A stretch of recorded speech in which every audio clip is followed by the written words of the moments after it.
स्वागत है आप सभी का पोरवाल इंस्टीट्यूट ऑफ फिजिक्स पर। आज हम करने जा रहे हैं पिछले 4 साल के वस्तुनिष्ठ प्रश्न, वो भी संस्कृत के। तो आइए बिना देर के शुरू करते हैं, क्योंकि आपके एग्जाम पास में है, आपकी प्रिपरेशन अच्छी होनी चाहिए। और स्टार्ट करते हैं 2022 के पेपर से। 2022 का पेपर देखिए, सबसे पहला प्रश्न रिक्त स्थानी पूर्यत, कि आप रिक्त स्थान को भरे। तो आइए फर्स्ट रिक्त स्थान देखते हैं। फर्स्ट क्या है, आदाय इत्यस पदे प्रत्यय अस्ति, कि आदाय पद में कौन सा प्रत्यय है। तो आपको पता होना चाहिए कि आदाय पद में कौन सा प्रत्यय है। तो आदाय पद में ल्यप प्रत्यय है। कौन सा प्रत्यय है? ल्यप प्रत्यय।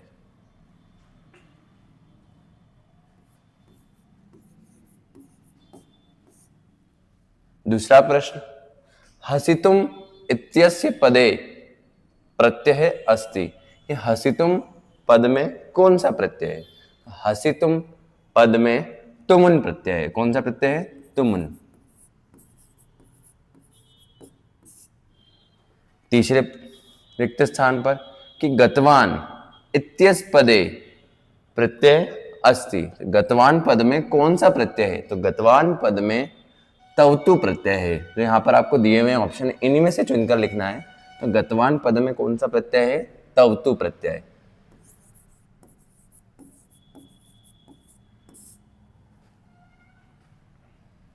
अजा इत्यस्मिन् पदे कह प्रत्यय अस्ति, तो अजा पद में पहले मैं आपको आंसर बता देता हूं कि अजा प्रत्यय में टाप, अजा में क्या प्रत्यय है? टाप। और टाप प्रत्यय अक्सर पुल्लिंग को स्त्रीलिंग में चेंज करने के लिए यूज किए जाते हैं। टाप प्रत्यय किसके लिए यूज किए जाते हैं कि आप पुल्लिंग को किस में बदलें? स्त्रीलिंग में। आइए अगले रिक्त स्थान की ओर चलते हैं कि विशालः ग्रामः इत्यस्मिन् पदयो कह विशेषणम् अस्ति, कि विशाल ग्राम, इसमें विशेषण पद क्या है? तो विशेषण यानी जो विशेषता बता रहा है, और विशेष यानी जिसके बारे में विशेषता बताई जा रही है। तो विशालः ग्रामः, ग्राम क्या हो जाएगा? विशेष, क्योंकि ग्राम की क्या बताई जा रही है? विशेषता। और विशाल क्या हो जाएगा? विशेषण। क्या हो जाएगा? विशेषण। तो यहां आपका उत्तर आएगा विशालः।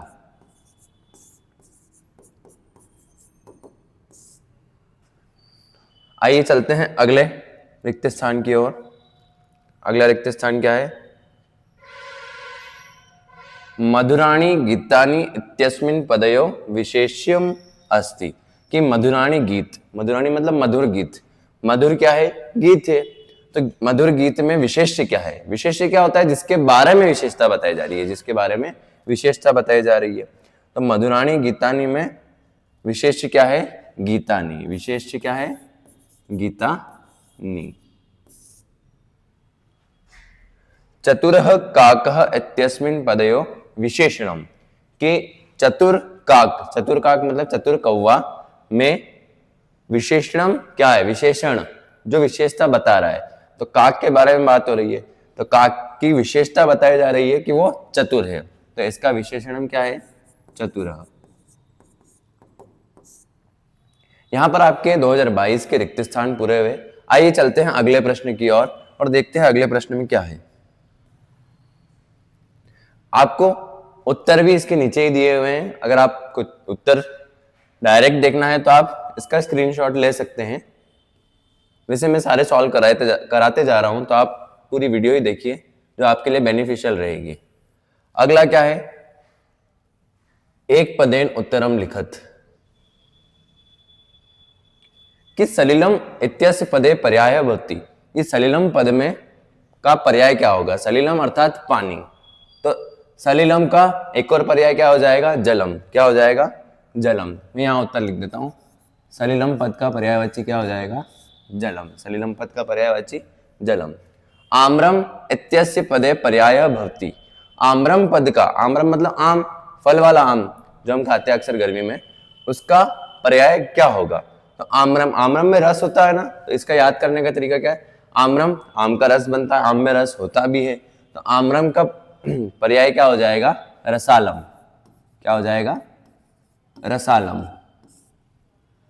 इसके बाद ग, अगला प्रश्न एक पदेन कई ग वाला, कि दानवाय इत्यस्य पदे विलोम पदम भवति, कि दानव पद का विलोम बताना है। तो दानव पद का विलोम क्या हो जाएगा? मानवय। दानवाय का विलोम मानवाय। दानव मतलब वो राक्षस वगैरह होते हैं ना दानव, उनका विलोम क्या हो जाएगा? मानवाय। दानवाय का मानवाय। दूषितम, अगले प्रश्न की ओर, घ वाला, कि दूषितम इत्यस्य विलोम पदम भवति, कि दूषितम का आपको विलोम बताना है। तो दूषितम का विलोम क्या हो जाएगा? दूषित मतलब जो प्रदूषित है, मतलब जिसके अंदर प्रदूषण है, मतलब दूषित हो चुका है, शुद्ध नहीं है। तो दूषितम का शुद्धम, दूषितम का शुद्धम।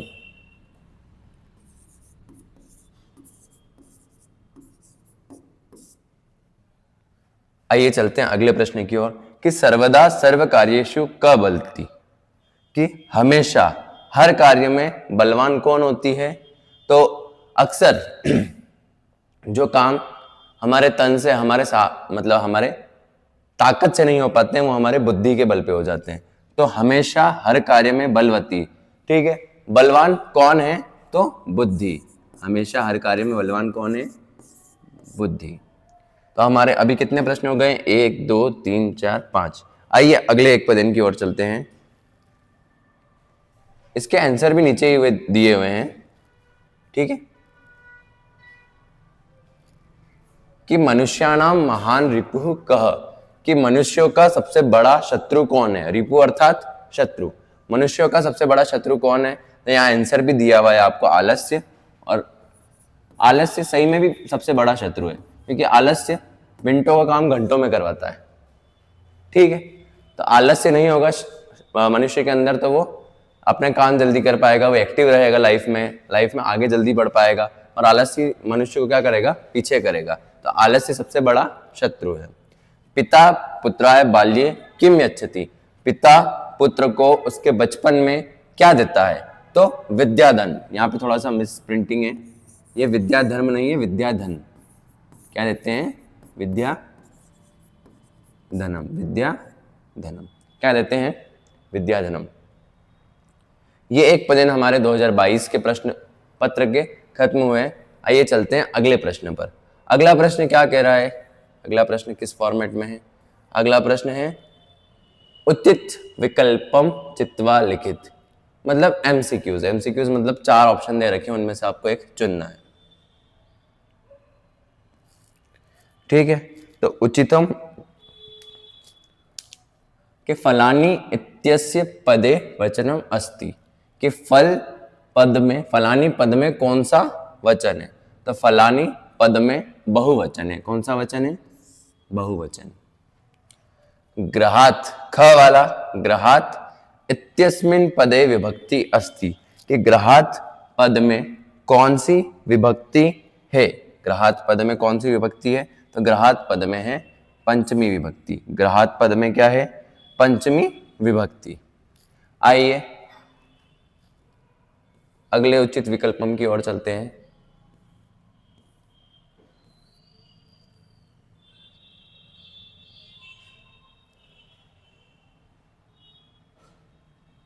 कि अगला उचित विकल्पम क्या बोल रहे हैं? कि राज्ञ इत्यस्य पदे क विभक्ति अस्ति। राज्ञ मतलब राजा। राजा क्या है? एक अकारांत पुल्लिंग का शब्द। तो राज्ञ पद में कौन सी विभक्ति है? तो राज्ञ पद में चतुर्थी विभक्ति है। कौन सी विभक्ति है? चतुर्थी विभक्ति है।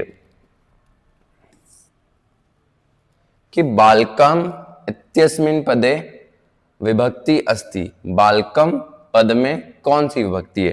तो आपको पता होना चाहिए, बालकम बालक से बना है, जो कि एक अकारांत पुल्लिंग का शब्द है। और उसमें विभक्ति कौन सी है? विभक्ति है उसमें द्वितीय विभक्ति। बालकम पद में कौन सी विभक्ति है? द्वितीय विभक्ति। आइए अगले प्रश्न की ओर चलते हैं।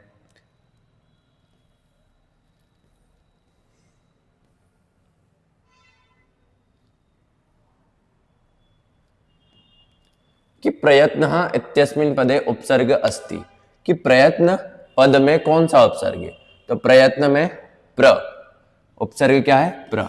और सबसे पहले आपको पता होना चाहिए उपसर्ग होते क्या है। उपसर्ग वो होते हैं जो शब्दों के आगे जुड़कर एक नया शब्द बनाते हैं, मतलब उसका अर्थ बदल देते हैं। तो शब्दों के आगे जुड़ने वाले कौन होते हैं? उपसर्ग। और शब्दों के पीछे जुड़ने वाले कौन होते हैं? प्रत्यय। शब्दों के पीछे जुड़कर जो उसका अर्थ बदल दे वो क्या होते हैं? प्रत्यय। और आगे जुड़कर जो उसका अर्थ बदल दे वो होते हैं उपसर्ग। आइए अगले प्रश्न की ओर चलते हैं। च पराजयते इत्यस्मिन् पदे उपसर्ग अस्ति। पराजयते, पराजयते अर्थात पराजित हो जाना, पराजित यानी हार जाना। तो पराजयते में उपसर्ग क्या है? तो पराजयते में उपसर्ग क्या है? परा। क्या है? परा। अगर परा हटा दें इसमें से तो सिर्फ क्या बच जाएगा? जयते। जयते यानी जीतना, जयते यानी जीतना। यहां पर हमारे उचित विकल्पम भी खत्म हुए। आइए चलते हैं अगले प्रश्न की ओर। अगला प्रश्न क्या है कि शुद्ध वाक्यानाम समक्षम आम, अशुद्ध वाक्यानाम समक्षम न लिखित। कि पठति इत्यस्मिन् पदे लट्लकार अस्ति। तो पठति पद में लट्लकार है क्या? इसका पहला प्रश्न देखिए कि पठति पद में लट्लकार है क्या? तो जहां तक देखें पठति, पठत, पठन्ति, तो ये तो लट्लकार में ही आता है। और लट्लकार किसके लिए यूज होता है? वर्तमान काल के लिए। तो पठति यानी पढ़ना, ठीक है। पठति के पद में लट्लकार है तो इसका आंसर क्या होगा? आम। तो मैं यहाँ जो आम है उसके लिए मैं राइट लगा रहा हूं और जो न है उसके लिए रॉन्ग लगा रहा हूं। तो पठति पद में लट्लकार है तो हाँ है। अपठताम इत्यस्मिन् पदे एक वचनम अस्ति। कि अपठताम पद में एक वचन है क्या? तो सबसे पहले देखिए अपठताम ये लंग लकार का है। तो त ताम न, त ताम न, तो त अपठत, अपठताम और अपठन, त ताम न। तो ये अपठताम एक वचन का तो नहीं है, ये द्विवचन में आ रहा है। तो इसका क्या हो जाएगा? गलत, न। आइए चलते हैं अगले प्रश्न की ओर कि हनिष्यति इत्यस्मिन् पदे प्रथम पुरुषः अस्ति। तो आप सबसे पहले देखिए हनिष्यति, ठीक है। हनिष्यति किसका है? लिट लकार का। किसका है? लिट लकार का। और लिट लकार का प्रथम पुरुष क्या होता है? शति, शत, शंति।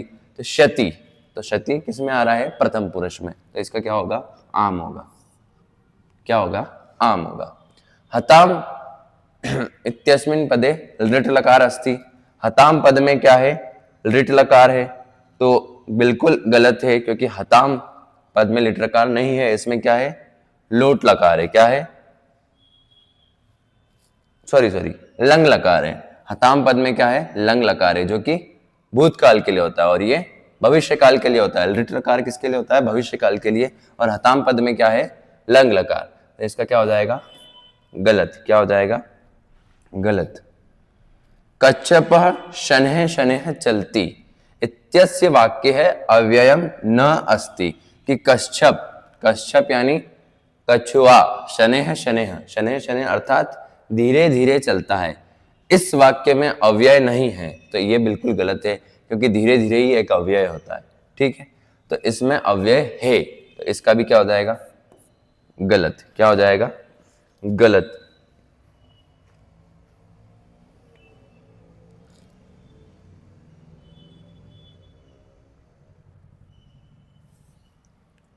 आइए अगले प्रश्न की ओर चलते हैं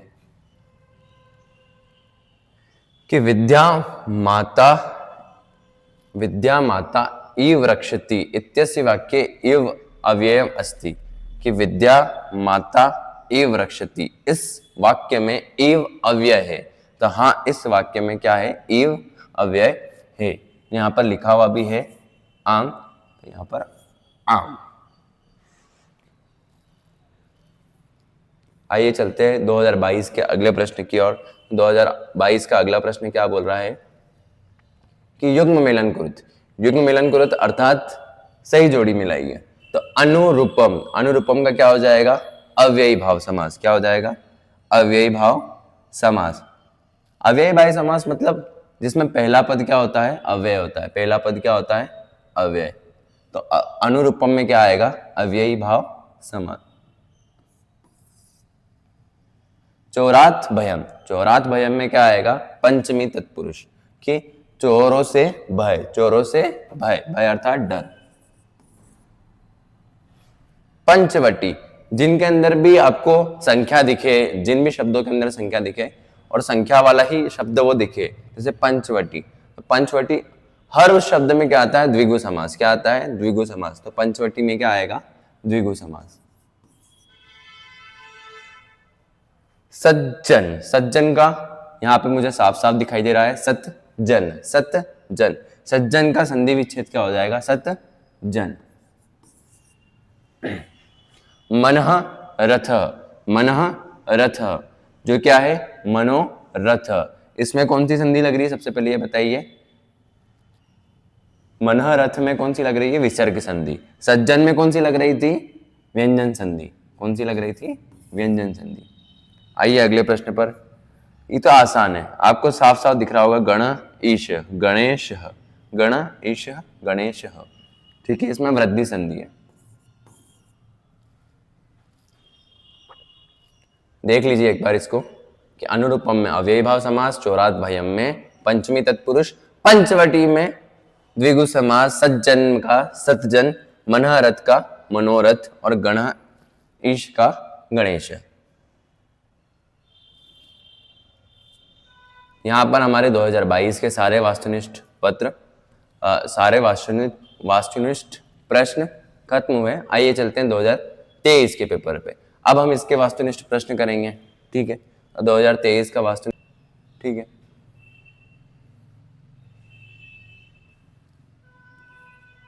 सबसे पहले 2023 के पेपर में क्या है? उचित विकल्पम चित्वा लिखित, कि उचित विकल्प को चुनकर लिखिए। तो उचित विकल्प को चुनकर लिखेंगे।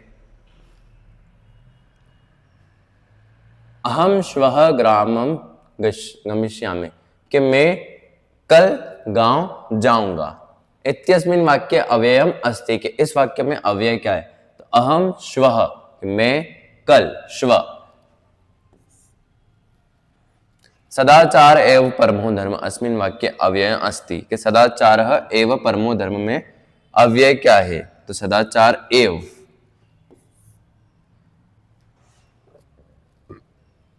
आइए तीसरे प्रश्न की और इसी के, कि रामस्य इत्यस्मिन् पदे वचनम अस्ति, कि रामस्य पद में क्या वचन है? तो रामस्य पद में क्या है? एक वचन। क्या है? एक वचन। रामस्य पद में कौन सा वचन है? एक वचन। कि लतायाम इत्यस्मिन् पदे क विभक्ति अस्ति, कि लतायाम पद में कौन सी विभक्ति है? तो लतायाम पद में कौन सी विभक्ति है? सप्तमी विभक्ति। नद्या इत्यस्मिन् पदे क वचनम अस्ति, कि नद्या पद में कौन सा वचन है? तो नद्या पद में कौन सा वचन है? एक वचन है। नद्या पद में कौन सा वचन है? एक वचन। तो आपको पता होना चाहिए नद्या किसके लिए यूज किया जाता है? नदी के लिए। नदी में कौन सा, नद्या में कौन सा वचन है? एक वचन।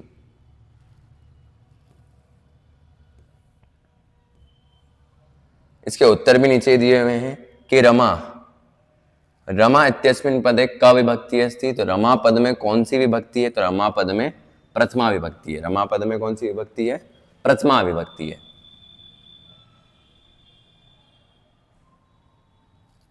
यहां पर आपके उचित विकल्पम खत्म हुए। अब आइए आम न पर, मतलब शुद्ध वाक्य के ऊपर आम और अशुद्ध वाक्य के समक्ष में क्या लिखना है आपको? न। इसका पहला, पठति इत्यस्मिन् पदे लट लकार अस्ति, यह अभी हमने 2022 के पेपर में भी करा, 2023 के पेपर में भी रिपीट हुआ। तो आपको ये देखना है कि 2022 में आ रहा है, 2023 में आ रहा है। तो ऐसे कुछ क्वेश्चंस होते हैं जो हर साल रिपीट हो जाते हैं। भले इसमें थोड़ा सा चेंज कर दे, पठति की जगह और कोई सा धातु ले ले, ठीक है।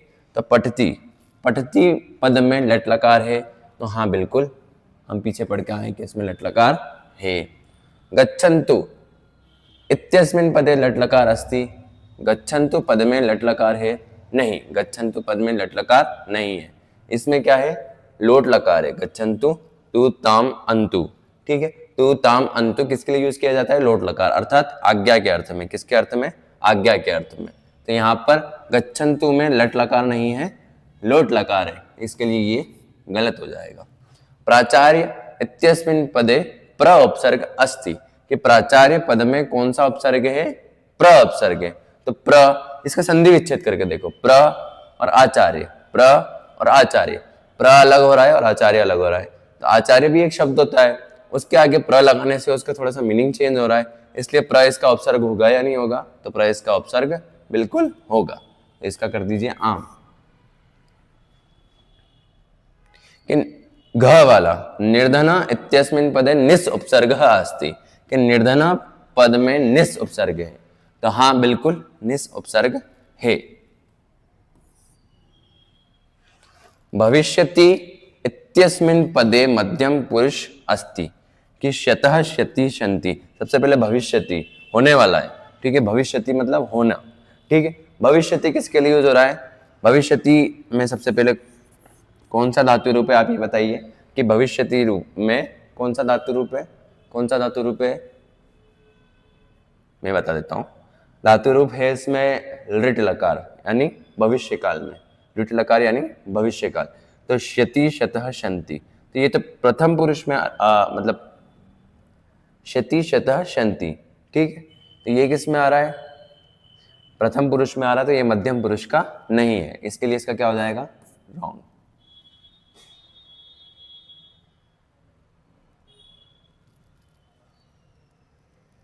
ठीक है।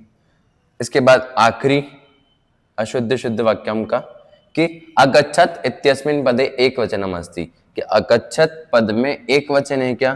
तो तान्न, ये किसका आ रहा है? यहाँ पर लोट लकार का यानी आज्ञा के अर्थ में, तो अगच्छत पद में एक वचन है। आइए अशुद्ध शुद्ध वाक्य नाम के बाद अब हम चलते हैं अगले प्रश्न की ओर। अगला प्रश्न क्या है? अगला प्रश्न है युग्म मिलन कुरुत।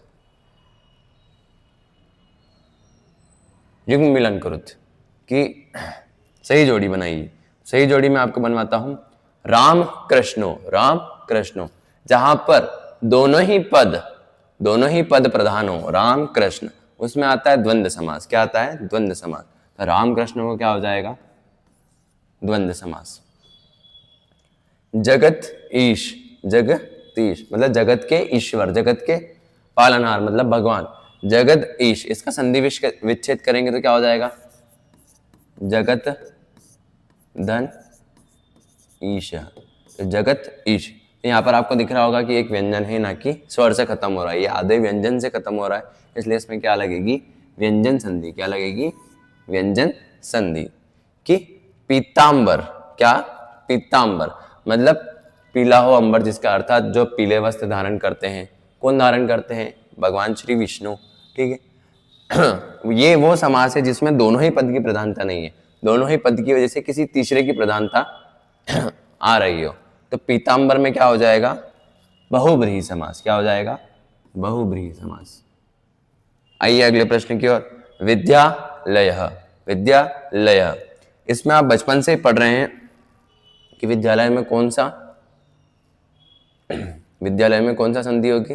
विद्या आलय, विद्या आलय, इसमें लगेगी दीर्घ संधि। क्या लगेगी? दीर्घ संधि।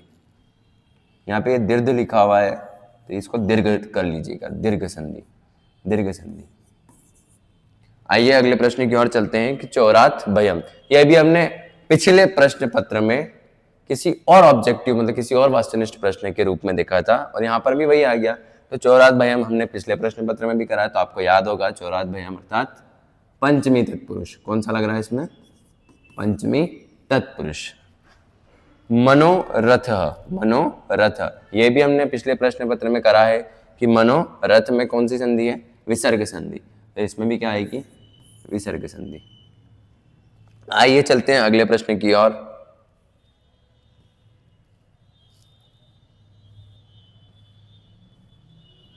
अगला प्रश्न है,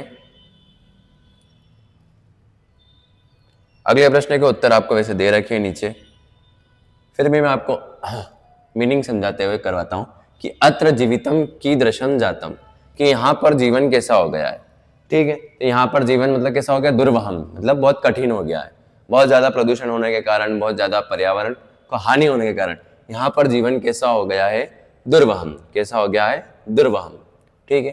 केन संबंधन वाल्मीकि लवकुशयो गुरु, किस संबंध से? वाल्मीकि किसके गुरु थे? लवकुश के। तो किस संबंध से? उपनयनोपदेशेन, ठीक है। बचपन में मतलब पहले के टाइम पे बचपन में एक उपनयन संस्कार होता था, उसके बाद उनको कहाँ पहुंचाया जाता? बच्चों को उनके आश्रम में शिक्षा के लिए। तो उपनयन देशन के कारण वाल्मीकि किनके गुरु हैं? लवकुश के। पठितवान इत्यस्मिन् पदे कह प्रत्यय अस्ति, कि ग वाला प्रश्न में पठितवान पद में कौन सा प्रत्यय है, तो पठितवान पद में कत्वा प्रत्यय, कौन सा प्रत्यय है, कत्वा, कौन सा प्रत्यय है, कत्वा प्रत्यय। गंतुम इत्यस्मिन् पदे कह प्रत्यय अस्ति, कि गंतुम पद में कौन सा प्रत्यय है, तो गंतुम पद में तुमुन प्रत्यय है, कौन सा प्रत्यय है, तुमुन प्रत्यय। ठीक है, अगला प्रश्न है ड वाला, वर्तमान इत्यस्मिन् पदे कह प्रत्यय अस्ति, कि वर्तमान पद में कौन सा प्रत्यय है, तो वर्तमान पद में कौन सा प्रत्यय है, तो वर्तमान पद में है शानच प्रत्यय, कौन सा प्रत्यय है, शानच प्रत्यय। अगला, सर्वदा सर्वकार्येषु का बलवती, पिछले प्रश्न पत्र में भी ये एग्जैक्ट यही प्रश्न पूछा गया है जो रिपीट हो चुका है 2023 के प्रश्न पत्र में। तो सर्वदा हमेशा हर काम में कौन बलवान होता है, तो बुद्धि, कौन बलवान होता है, तो बुद्धि। आइए अगले प्रश्न की ओर चलते हैं। अगला प्रश्न क्या पूछ रहा है आपसे, अगले प्रश्न में फिर से क्या आ चुके हैं, रिक्त स्थान।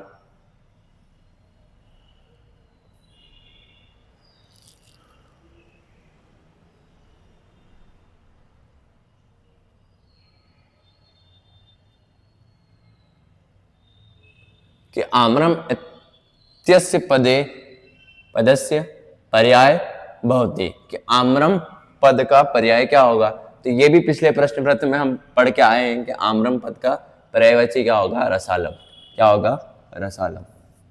ठीक है, कि शरीरम इत्यस्य पदस्य पर्याय भवति, कि शरीर, शरीर अर्थात हमारी बॉडी, बॉडी का पर्याय, पर्यायवाची मतलब सेम मीनिंग रखने वाला कौन होगा, तो शरीरम का होगा तनु, शरीरम का होगा तनु। आइए अगले प्रश्न क्या, सुलभ इत्यस्मिन् पद विलोम पद भवति। ठीक है, सुलभ का विलोम क्या होगा, तो सुलभ का विलोम क्या होगा, दुर्लभ, सुलभ का विलोम क्या होगा, दुर्लभ, सुलभ के लिए क्या आ जाएगा, दुर्लभ, क्या हो जाएगा, दुर्लभ। सार्थकम इत्यस्य पदस्य विलोम पद, स्वार्थक, सार्थक का क्या हो जाएगा, तो आपको यहाँ पर फिल इन द ब्लैंक्स, मतलब रिक्त स्थान में सबसे अच्छी बात है कि आपको ऑप्शन दे के रखते हैं, तो आपको इन ऑप्शन में से ही चुनना है। ठीक है, कि सार्थक ऑप्शन में देखना है कि इस मीनिंग का विलोम क्या होगा, सार्थकम का विलोम क्या होगा, तो सार्थक मतलब, ठीक है, सार्थक का क्या हो जाएगा, निरर्थकम, क्या हो जाएगा, निरर्थकम। मधुराणी गीतानि, यह भी पिछले प्रश्न पत्र का रिपीट क्वेश्चन है कि मधुराणी गीतानि इत्यस्मिन् पदयो विशेष्यम अस्ति, कि मधुराणी गीतानि पद में विशेष्यम क्या है, तो विशेष्यम मतलब जिसके बारे में विशेषता बताई जा रही है, और किसके बारे में विशेषता बताई जा रही है, गीत के बारे में। गीत अर्थात जो हम गाते हैं ना कि मधुर गीत, मधुर गीत, तो गीत की विशेषता बताई जा रही है, तो इसका विशेष्यम क्या हो जाएगा, गीतानि, क्या हो जाएगा, गीतानि। कि सुंदरः बालकः इत्यस्मिन् पदयो विशेषणम, विशेषणम मतलब जो विशेषता बताते हैं वो शब्द, जो विशेषता बताते हैं वो शब्द। ठीक है, तो सुंदरः बालकः इत्यस्मिन् पदे, सुंदर बालक में विशेषता कौन बता रहा है, सुंदर शब्द, तो सुंदर शब्द क्या हो जाएगा, इसका विशेषणम, तो इसका क्या आ जाएगा, सुंदरः। आइए अगले प्रश्न पत्र की ओर चलते हैं कि अगला प्रश्न पत्र 2024 का वो प्रश्न पत्र खत्म हो गया था वहीं पर, कि 2024 के हम वास्तुनिष्ठ प्रश्न करते हैं, मैक्सिमम क्वेश्चन रिपीट हो रहे हैं। ठीक है, तो इसमें भी रिपीट होने की आशंका है, तो आप देखिएगा कि इस प्रश्न पत्र में कौन कौन सा रिपीट हो रहा है। सबसे पहले क्या है, उचित विकल्पम चित्वा लिखित, कि सही शब्द को चुनकर टिक करें। तो फर्स्ट प्रश्न क्या है, तस्मिन इत्यस्मिन पदे वचनम अस्ति, कि तस्मिन पद में वचन कौन सा है, एक वचन है, द्विवचन है, बहुवचन है, अन्य वचन है, तो इसका उत्तर आएगा एक वचन। अस्माभिः सर्वदा सत्यम व्यक्तम इत्यस्मिन पदे अव्ययम अस्ति, कि अस्माभिः सर्वदा सत्यम, कि मैं हमेशा, ठीक है, सत्य वक्त मतलब सत्य बोलता हूं, तो अव्यय, अव्यय क्या होते हैं, जिन पर किसी लिंग, पुरुष, वचन का कोई प्रभाव ना पड़े, जो हमेशा एक जैसे रहे, काल का भी कोई प्रभाव ना पड़े, ठीक है, वो होते हैं। तो अस्माभिः सर्वदा सत्यम वक्तव्यम, कि हमेशा, सर्वदा हो जाएगा, इसका उत्तर क्या हो जाएगा, सर्वदा। अगला, अधोलिखितेषु शब्देषु अव्ययम पदम नास्ति, कि यहां पर जो लिखे हुए शब्द हैं उनमें अव्यय पद नहीं है। तत्र, वहां, सर्वत्र, हर जगह, सदा, हमेशा, और रमा। रमा एक नाम है, ठीक है, रमा एक स्त्रीलिंग नाम है, ठीक है। इन पे वचन का काल का प्रभाव पड़ेगा, इसलिए यहाँ पर ये अव्यय नहीं है। तो इसका उत्तर क्या हो जाएगा? रमा। क्या हो जाएगा? रमा।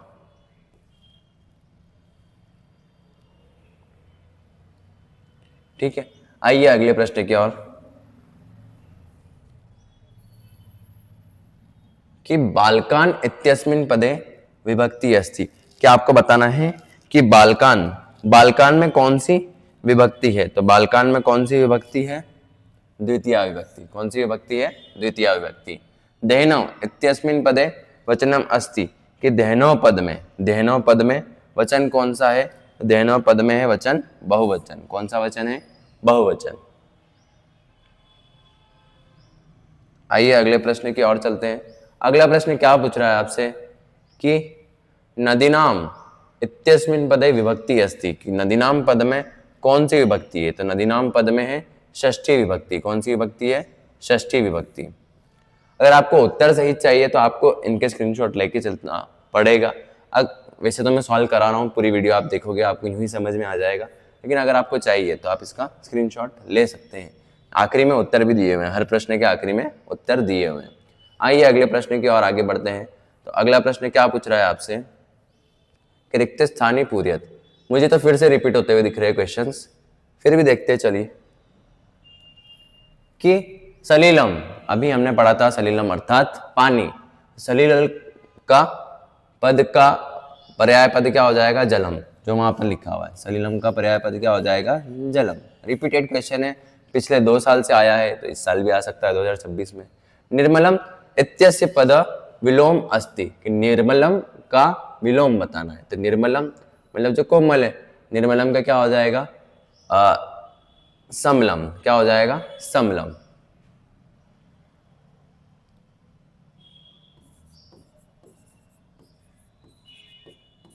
आइए तीसरा प्रश्न, सुलभ इत्यस्य। सुलभ का भी हम पिछले 2 साल में पढ़ चुके हैं जहां तक मुझे लग रहा है। तो सुलभ पद का विलोम पद क्या हो जाएगा? दुर्लभ।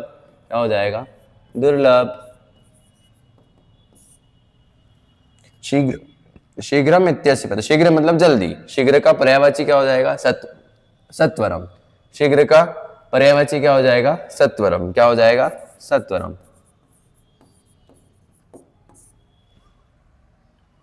आइए अगले प्रश्न की ओर बढ़ते हैं।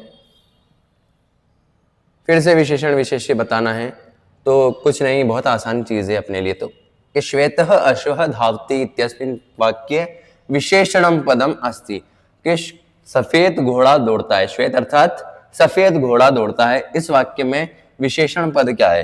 तो घोड़ा क्या है? सफेद है। तो सफेद क्या बता रहा है? घोड़े की कुछ विशेषता बता रहा है। तो सफेद, सफेद मतलब श्वेत क्या हो जाएगा इस वाक्य में?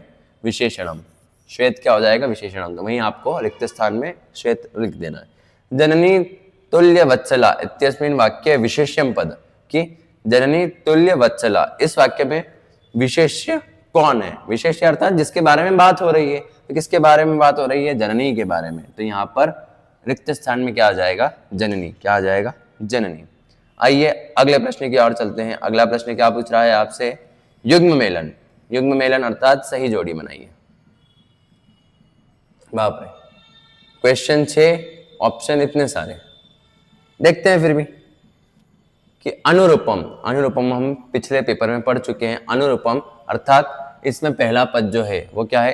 अव्यय है, अर्थात उसकी उस पर पहले पद पर कुछ भी मतलब काल, लिंग, वचन किसी का भी प्रभाव नहीं पड़ रहा है। तो अनुरूपम में कौन सा समास है? तो अव्ययी भाव समास है। कौन सा समास है? अव्ययी भाव समास है। चौर भयम, चौरात भयम, चौर भयम, चौरात भयम। तो चौर भयम में कौन सा है?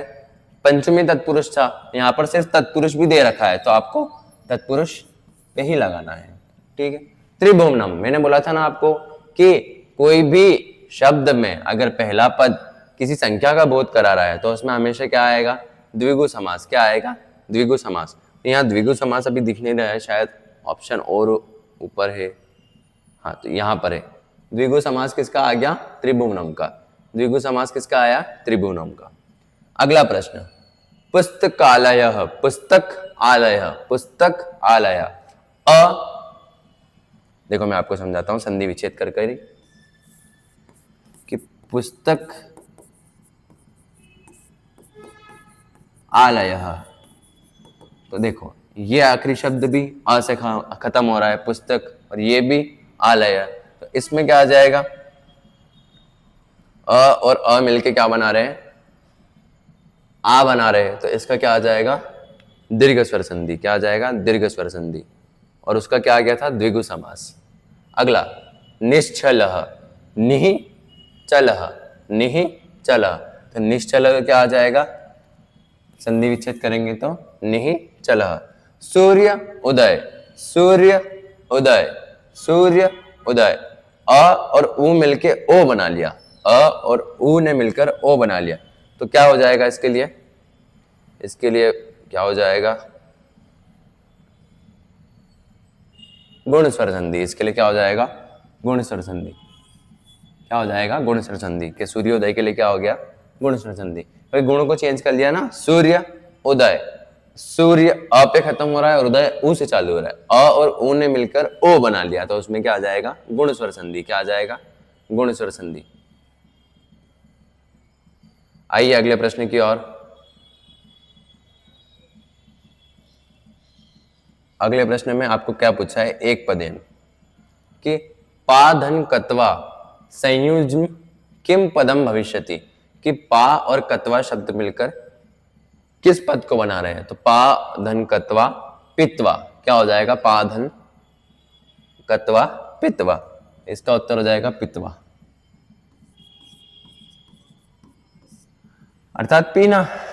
अनिशम महानगर मध्य किम प्रचलती, कि दिन रात महानगर के मध्य में, अगला प्रश्न है दिन रात महानगर के मध्य में क्या चलता है? तो कालायस चक्रम, कालायस चक्रम मतलब दिन भर वाहनों का आवक जावक चली रहती है, तो अनिशम मतलब दिन रात, महानगर के मध्य में क्या चल रहा है? तो महानगर के मध्य में क्या चल रहा है?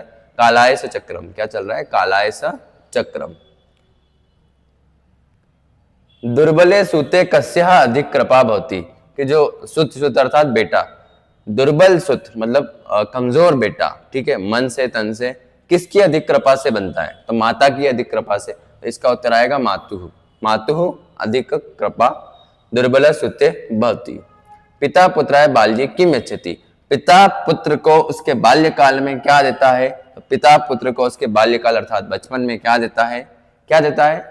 विद्याधन। क्या देता है? विद्याधन। सभी के पिताजी देते हैं विद्याधन, अर्थात सभी को स्कूल पहुंचाते हैं, सभी को अच्छी शिक्षा देते हैं, ठीक है। आदाय इत्यस्मिन् पदे कः प्रत्यय अस्ति, यह हमने प्रश्न पत्र 2022 में देखा था कि आदाय पद में कौन सा प्रत्यय था, तो आदाय पद में कौन सा प्रत्यय है? ल्यप प्रत्यय। ल्यप कौन सा प्रत्यय है? ल्यप प्रत्यय। कि कथयि तुम इत्यस्मिन् पदे कः प्रत्यय अस्ति, कथयि तुम में कौन सा प्रत्यय है?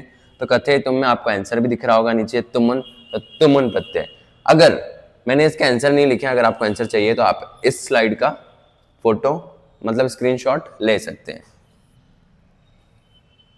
अगले प्रश्न की ओर चलते हैं। तो अगला प्रश्न क्या है? आमना। आमना अर्थात शुद्ध वाक्य के समक्ष आपको आम लिखना है और अशुद्ध वाक्य के समक्ष आपको क्या लिखना है? ना लिखना है। कि अपठत इत्यस्मिन् पदे लंग लकार अस्ति, तो अपठत शब्द में क्या है? लंग लकार है क्या? तो लंग लकार है। लंग लकार अर्थात अपठत किसके लिए? मतलब पठ धातु, मतलब पढ़ना, पढ़ना धातु को किसमें लिखा है उसने? भूतकाल में, क्योंकि लंग लकार किसके लिए होता है? भूतकाल के लिए। तो लंग लकार है क्या अपठत धातु में? तो हाँ है, तो इसका क्या आ जाएगा? आम।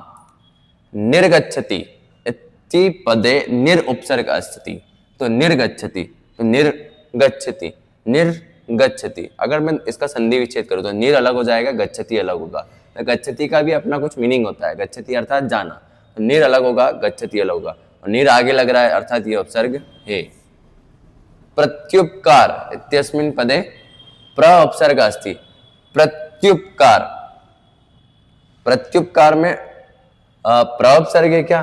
तो प्रत्युपकार में प्र उपसर्ग है या नहीं, ये देखते हैं। तो इसका क्या आ जाएगा? न, क्योंकि प्रत्युपकार, त्युपकार क्या होता है? प्रत्य उपकार, प्रत्यय होगा ना इसके अंदर तो उपसर्ग, प्रत्यय और उपकार अलग, तो प्रत्यय आगे लग रहा है इसलिए वो क्या हो जाएगा? उपसर्ग हो जाएगा। तो इसका गलत हो जाएगा कि प्रउपसर्ग नहीं है, इसमें प्रउपसर्ग नहीं है। लभते इत्यस्मिन् पदे प्रथम पुरुष अस्ति, कि लभते, लभते पद में क्या है? प्रथम पुरुष है या नहीं है? लभते, लभेते, लभन्ते, लभसे, लभेते, लभेते, ठीक है। तो इसमें प्रथम पुरुष है या नहीं है? इसमें प्रथम पुरुष है या नहीं है ये देखना है। तो प्रथम पुरुष है या नहीं ये मैं बताता हूं कि इसमें प्रथम पुरुष नहीं है, इसमें प्रथम पुरुष नहीं है। नहीं नहीं नहीं, इसमें प्रथम पुरुष है। लभते, लभेते, लभन्ते, लभसे, लभते, लभद्वे, तो इसमें प्रथम पुरुष है। आइए अगला प्रश्न।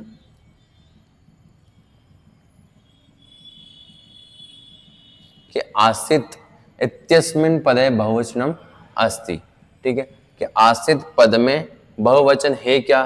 तो नहीं, आसित पद बहुवचन में नहीं है, ये एक वचन में ही है। पिबती इत्यस्मिन् पदे एक वचनम नास्ति, कि पिबती में एक वचन नहीं है। तो पिबती, पिबसी, पिबंती, पिबती, एक वचन, एक वचन में ही तो आ रहा है ये, यहाँ पर एक वचन है, यहाँ पर ये प्रिंटिंग मिस्टेक है, ये एक वचन में है तो ये ना आ जाएगा यहाँ पर, ठीक है। कि एक वचन में है ये, पिबती, पिबती, पिबती, पिबामी, पिबा, पिबती, पिबंती, पिबंती। आइए अगले प्रश्न की ओर चलते हैं। पिबती, पिबतः, पिबंती, उसका वो बन जाएगा। अब आइए अगले प्रश्न पत्र क्या है? 2025 का प्रश्न पत्र है। आइए इसको देखते हैं। इसके हम वस्तुनिष्ठ प्रश्न सारे हल करके देखते हैं। उत्तर सही दे रखे हैं मैंने, लेकिन मैं हल करवा रहा हूँ, वो ज़्यादा महत्वपूर्ण है ताकि आपको समझ में आ जाए। अगला प्रश्न पत्र 2025 का, जो हाल फिलहाल मतलब पिछले साल का ही है, 2026 में आए। 2025 में क्या चेंजेस करे हैं कि इन्होंने साइड में ही आपको दे रखे हैं इसके ऑप्शंस। तो पठती हम 2 साल के पेपर में, 3 साल के पेपर में करके आ चुके हैं। तो पठती वाला तो बहुत महत्वपूर्ण है। पठती मतलब पठ धातु के आप याद करके जाना, और पठती आपको पता है कि लट लकार का है, जो कि वर्तमान काल में है। पठती अर्थात पढ़ना, ठीक है। तो इसका क्या आ जाएगा? लट लकार। कि अभवन इत्यस्मिन् पदे वचनम अस्ति, कि अभवनम पद में कौन सा वचन है? तो अभवनम पद में कौन सा वचन है? एक वचन है, द्विवचन है, बहुवचन है? तो इसमें है बहुवचन। पश्चत्तु पदे धातु, पश्चत्तु मतलब अर्थात देखना, ठीक है। पश्चत्तु अर्थात देखना, तो पश्चत्तु पद में धातु कौन सी है? देखना अर्थात दृश्य धातु है। कौन सा धातु है? दृश्य धातु। भविष्यति इत्यस्मिन् पदे लट लकार या लोट लकार? तो शति, शत, शंति, ये सब किसके लिए यूज किए जाते हैं?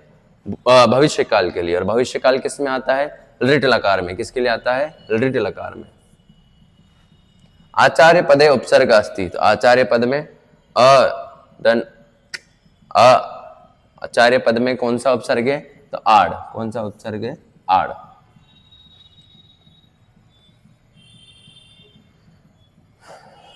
उपस्थित पदे उपसर्ग अस्ति, कि उपस्थित पद में कौन सा उपसर्ग हो जाएगा? अगर मैं इसका संधि विच्छेद करूं तो उप अलग, मतलब इस शब्द का विच्छेद करूं, उप अलग स्थित अलग, उप अलग स्थित अलग। तो उप आगे वाला पद है, स्थित पीछे वाला पद है, तो उप स्थित, उप स्थित। तो उप क्या हो जाएगा? इसका उपसर्ग। स्थित तो पीछे वाला शब्द है, स्थित तो पीछे वाला शब्द है, इसलिए वो नहीं आएगा।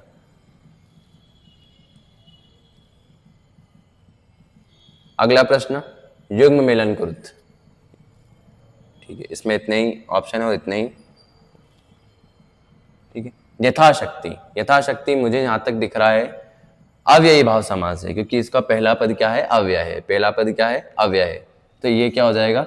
अव्ययी भाव समास, ठीक है।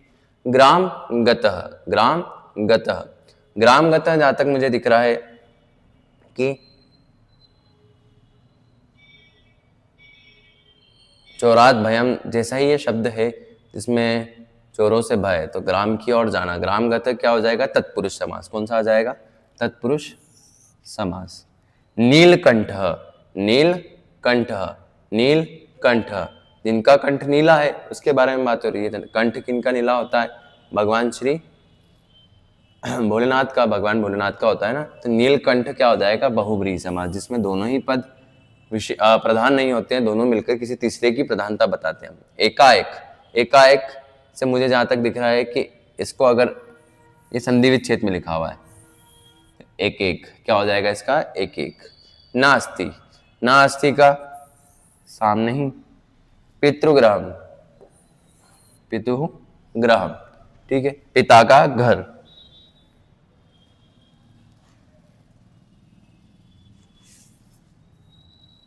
आइए अगले प्रश्न की ओर चलते हैं। शुद्ध वाक्य के समक्ष आपको लिखना है आम और अशुद्ध वाक्य के समक्ष आपको लिखना है न। तो कुद्धः कृषिवलः इत्यस्मिन् पदे विशेष्यम पदम कृषिवलः अस्ति, कि कुद्ध कृषिवल के पद में विशेष्य पद क्या है? तो इसमें विशेष्य पद क्या है? आपको क्या दिख रहा है? मुझे तो दिख रहा है कृषिवल ही इसका विशेष्य पद है, तो इसका क्या आ जाएगा? आम। क्या आ जाएगा? आम। चल क्यों नहीं रहा है मार्कर? चलो ठीक है।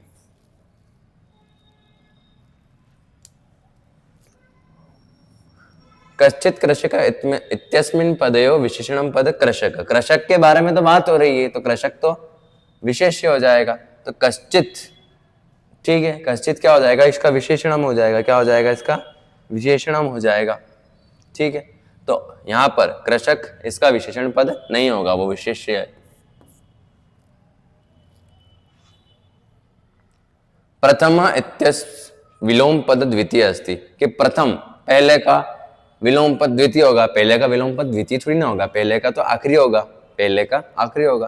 तो प्रथम इत्यस्य विलोम पद द्वितीय अस्ति, ये बिल्कुल गलत है। तो प्रथम का विलोम द्वितीय नहीं अंतिम होगा, प्रथम का अंतिम होगा। तो ये क्या हो जाएगा? न। क्या हो जाएगा? न। आवेला इत्यस्मिन् विलोम वेला अस्ति, कि अवेला का विलोम पद वेला हो जाएगा। तो हाँ सही है, वेला हो जाएगा।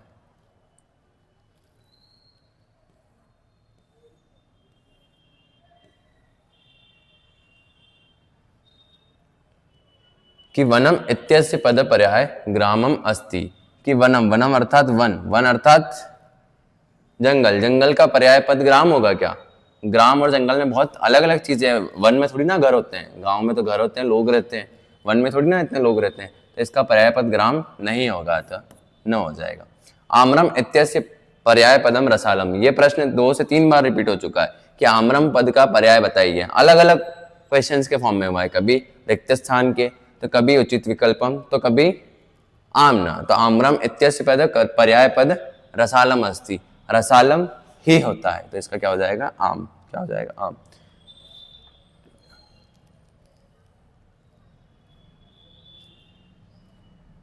आइए एक पदेन उत्तर की ओर चलते हैं कि गुणी किम वेत्ति, तो गुणी किम वेत्ति, तो इसका उत्तर ये पाठ के प्रश्न उत्तर में से है, तो ये आपको याद करना पड़ेगा। गुणी किम वेत्ति, तो गुणी गुणम, गुणी के अंदर क्या होता है? गुण होता है, तो इसका क्या हो जाएगा? गुणम। क्या हो जाएगा? गुणम। गुणी गुणम। वसंतस्य गुणम कह जानती, वसंत के गुण को कौन जानता है? तो वसंती में किसके गुणों को जाना जाता है? ठीक है, तो वसंती में कौन गुण दिखाता है अपने? कोयल, कोयल क्योंकि कुहू कुहू करती है ना वसंत के समय, तो वसंतस्य गुणम कह जानती, वसंत में हम किसके गुण को जानते हैं? तो पीकः, पीकः अर्थात कोयल, पीकः। पशुनाम अपि क्रीदशा ग्रहते, तो इसका हो जाएगा उदीरी तीर्थे। क्या हो जाएगा? उदीरी। ये एक्चुअली पाठ के प्रश्न उत्तर है।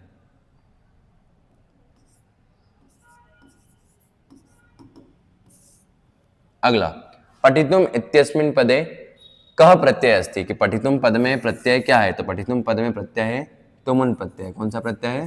तुमुन प्रत्यय। कौन सा प्रत्यय है? तुमुन प्रत्यय। दृष्टवा इत्यस्मिन् पदे कह प्रत्यय अस्ति, दृष्टवा पद में कत्वा प्रत्यय है। कौन सा प्रत्यय है? कत्वा प्रत्यय। कौन सा प्रत्यय? कत्वा। दृष्ट यानी देखना, देखना में हमने प्रत्यय लगा दिया कत्वा, तो वो बन गया दृष्टवा। विग धन ज्ञा धन ल्यप, तो इसको संयुक्त करके कौन सा पद बन जाएगा? विज्ञायः। कौन सा बन जाएगा? विज्ञायः।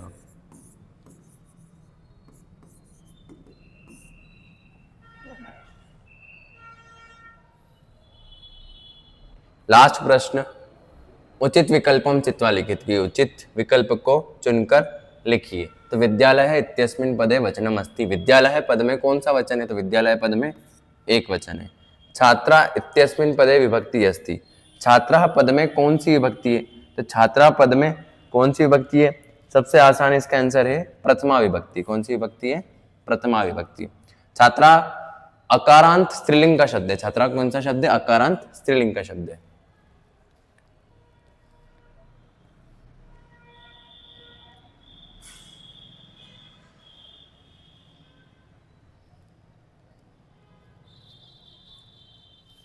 क्या आपको बताना है अगले प्रश्न में कि ग्रामस्य इत्यस्मिन् योगे विभक्ति, ग्रामस्य इत्यस्मिन् योगे विभक्ति, तो ग्रामस्य में कौन सी विभक्ति है? षष्ठी विभक्ति। कौन सी विभक्ति है? षष्ठी विभक्ति। बालकम इत्यस्मिन् पदे विभक्ति अस्ति, कि बालकम पद में कौन सी विभक्ति है? तो बालकम पद हमने पिछले क्वेश्चन में भी पढ़ा है, ठीक है। द्वितीय विभक्ति मतलब पिछले साल के पेपर में भी पढ़ा है कि कौन सी विभक्ति है, इसमें द्वितीय विभक्ति है, ठीक है। ये सब सिमिलर क्वेश्चन है, हर साल रिपीट, मतलब मैक्सिमम क्वेश्चन तो मैंने देखे हैं कि 4 साल में कम से कम 2 से 3 बार रिपीट हो चुके हैं 4 साल के पेपर में। अधोलिखितेषु शब्देषु अव्ययम पदम अस्ति, कि नीचे लिखे हुए शब्द में अव्यय पद कौन से है? तो अव्यय पद है सर्वत्र। कौन सा पद है? सर्वत्र। क्योंकि बालकम बालक, रमा किसी का नाम, ग्रामः गांव, तो सर्वत्र। छात्र श्वः विद्यालयं गमिष्यामि, अस्मिन् वाक्ये अव्ययम पदम अस्ति, कि छात्र कल जाएंगे विद्यालय। श्वः अर्थात कल, तो कल ही होगा ना इसमें, और क्या होगा? अव्यय पदम। तो यहाँ पर हमारे 4 साल के प्रश्न पत्रों के वस्तुनिष्ठ पत्र हल कर लिए हमने, जिससे हमें बहुत मदद मिलेगी, क्योंकि मैक्सिमम बच्चे वस्तुनिष्ठ प्रश्नों में ही गलती करते हैं और उनके मार्क्स कट जाते हैं। क्योंकि संस्कृत एक ऐसा सब्जेक्ट है जिसमें आपको ग्रामर अर्थात व्याकरण को बहुत ज़्यादा मान्यता देनी पड़ती है, जिसके बल पे ही आप वास्तुनिष्ठ प्रश्न कर पाएंगे। अभी आपने देखा होगा कि एक पदेन में बहुत कम प्रश्न पूछे गए हैं आपके पाठ के प्रश्न उत्तर से रिलेटेड। तो आपको व्याकरण अच्छे से पढ़नी पड़ेगी, जिससे आप आगे वास्तुनिष्ठ प्रश्न में एक भी गलती ना करें और आपको वास्तुनिष्ठ प्रश्न में सारे ही उत्तर सही जाए और आपको पूरे मार्क्स मिले। तो ठीक है, मिलते हैं अगली क्लास में।